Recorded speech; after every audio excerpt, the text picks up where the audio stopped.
Form కోళ్లలో danger bacterium ఉంది అంటూ మరొక వార్తా కథనం.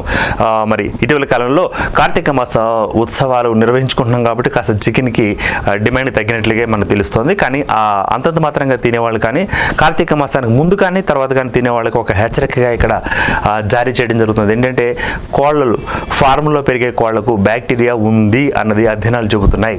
సో యాంటీబయాటిక్స్ అతి వినియోగంతో యాంటీ మైక్రోవేల్ రెసిస్టెన్స్ వృద్ధి ఎన్ఐఎన్ సైంటిస్టుల స్టడీలో వెల్లడి. తెలంగాణ కేరళలో అధ్యయనం చేశారంటే దీనికి సంబంధించిన వార్తా కథనం. మొత్తానికి ఫారం కోళ్ళు అనేవి డేంజర్, వాటిలో బ్యాక్టీరియా పెరుగుతుంది కాబట్టి మాంసాహార ప్రియులారా చాలా జాగ్రత్తగా ఉండండి. సో కార్తీక మాసంలో కాస్త తగ్గింపుగా కాస్త అదుపులో ఉన్నారు కాబట్టి కార్తీక మాసం వెళ్ళిపోగానే ఒకవేళ మళ్ళీ విజృంభించారనుకోండి బ్యాక్టీరియా మీ శరీరాల మీద మీ ఆరోగ్యం మీద విరుచుకుపడుతుంది. So be aware of farm chicken అని అంటున్నారు ఇక్కడ.